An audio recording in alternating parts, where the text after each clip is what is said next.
Just when Jae tries to pull away from the kiss, Yuju suddenly grabs his shirt and pulls him back. Even though her hands are shaking, she kisses him again. And at that moment, Jae finally realizes something. He isn't the only one who feels this way. The nervous expression on Yuju's face tells him everything he needs to know. For so long, he thought these feelings belonged only to him. But now there's no doubt. Yuju feels the same. As he gently brushes her hair behind her ear, Jae tells her not to take those words back later. Yuju immediately grabs his hand, and this time her answer is clear. She won't. Hearing that, Jae can't help but smile. Then he admits something that sounds almost like a warning. He says he's happy right now. Maybe a little too happy, because when he gets what he wants, he tends to become stubborn and shameless. He's not as good of a person as she thinks he is. So if that side of him ever comes out, he hopes she won't run away. Before Yuju can respond, Jae pulls her into his arms. And while holding her tightly, a thought crosses his mind. For his entire life, he had never been afraid of not having a tomorrow, until the moment she told him she wanted him to have one. The next morning, Yuju wakes up and instinctively looks around the room. But Jae is already gone. Instead, she notices a note sitting on top of neatly folded clothes. In the note, Jae explains that he left early for work. If he had stayed any longer, he probably wouldn't have been able to leave at all. And since he'll be coming back anyway, he decided to leave some of his clothes behind. For a moment, Yuju's heart relaxes. The simple promise that he'll return is enough to make her smile. But that feeling doesn't last long. Because the moment you finally have something precious, you also gain something to lose. Before she can think about it any further, a message arrives from her director. And judging by the tone, this isn't a friendly meeting. As soon as Yuju arrives at the office, the director gets straight to the point. The article she wrote about Jae lands on the table.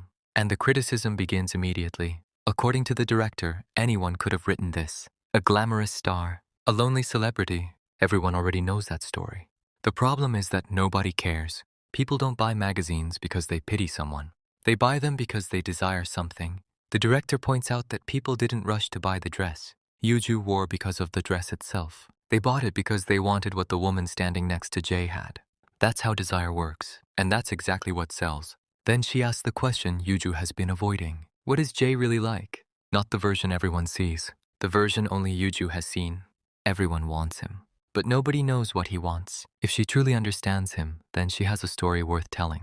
If not, then this entire photo shoot means nothing. The words hit harder than she wants to admit. Her hands begin to tremble. The director notices immediately. Then she says something that catches her off guard. She's scared. Yuju quickly denies it. But the director asks a simple question. If she's not scared, then why does she keep stepping back? Yuju can't answer. After a long silence, the director finally gives her one last chance. The photo shoot will still be released as planned.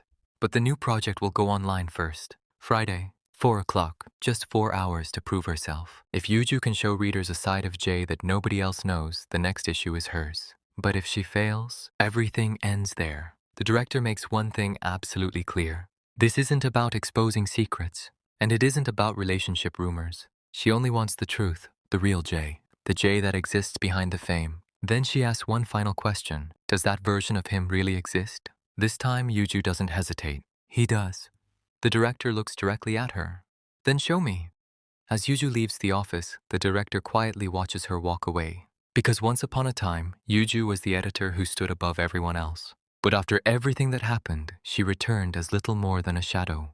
And maybe this is the opportunity she's been waiting for all along.